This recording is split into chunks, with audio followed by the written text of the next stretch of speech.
Bonjour Florence Palpacuère. Bonjour Jean-Philippe Denis. Florence Palpacuère, vous êtes professeure des universités à l'Université de Montpellier.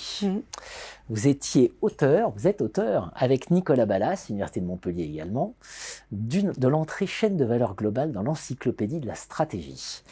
Encyclopédie de la stratégie rééditée cette année aux éditions EMS.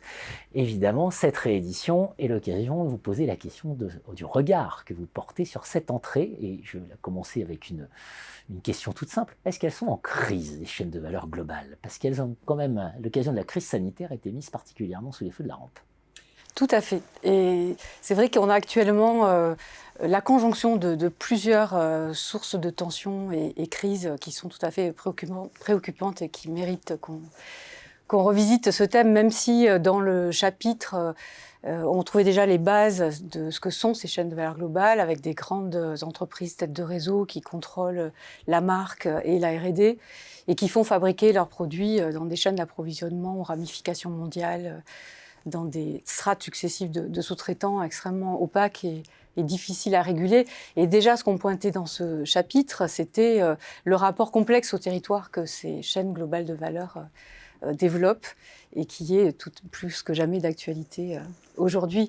Et alors les crises, elles sont multiples et la crise Covid, c'est presque la face, le petit bout qu'on voit de l'iceberg parce que déjà, en fait, on a un ralentissement structurel de la croissance de ces chaînes globales depuis la crise financière de 2008.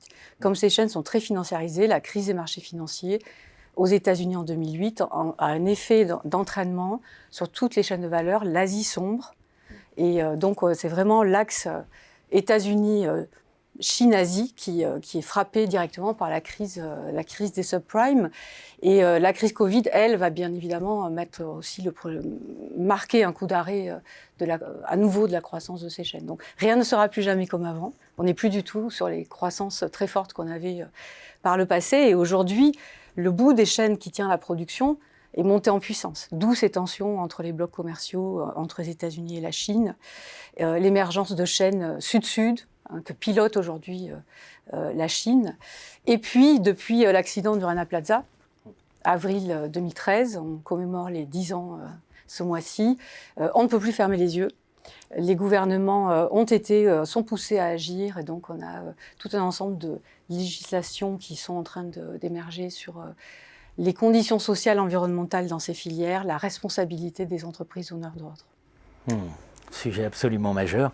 J'évoquais que c'est la réédition de l'Encyclopédie de la stratégie. La première édition date de 2014.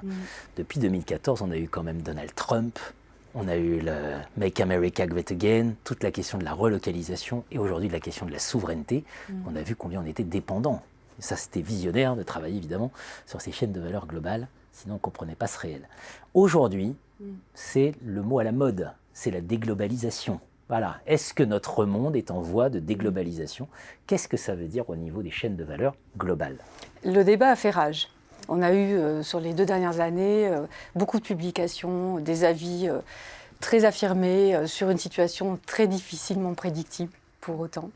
Et aujourd'hui, en fait, le nouveau modèle vers lequel semblent s'orienter les entreprises et pour lequel on a arbitré, c'est celui que les anglo-saxons appellent le China Plus One.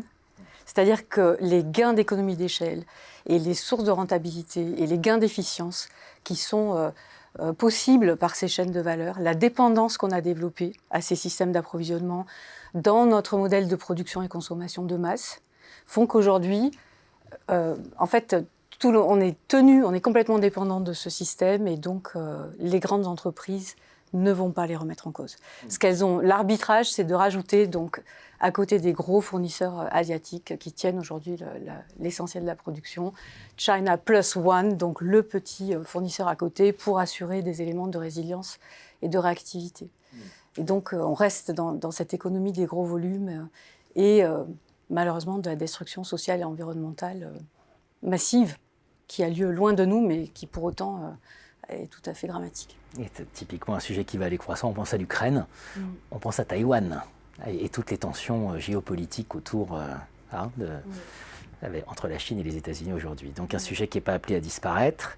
Donc On ne va pas arrêter d'en parler, évidemment, mais il y Ouais. a quand même une grande question, vous venez de l'effleurer, c'est la question écologique.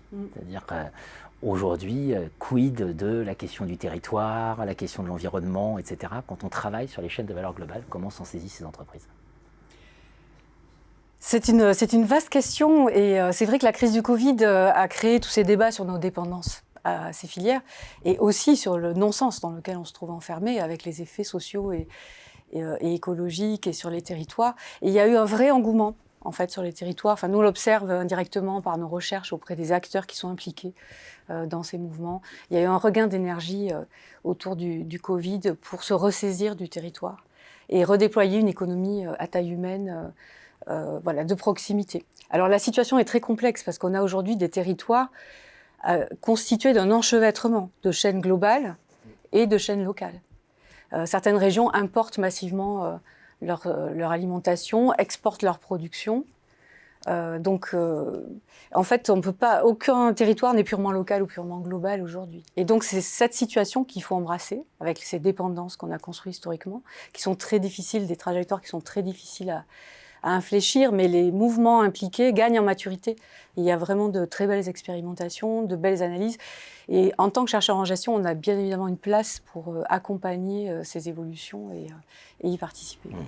On a aussi tous en tête la question de l'économie circulaire, qui est dans toutes les têtes, qui entretient un lien très étroit avec la question des chaînes de valeur globales. Absolument. Voilà, donc pour résumer, si on veut savoir où on est et où on va, il vaut mieux connaître son passé. Et donc l'entrée chaîne de valeur globale, coécrite avec Nicolas Ballas. Merci Florence Malpacuère, c'est dans l'encyclopédie de la stratégie. Merci.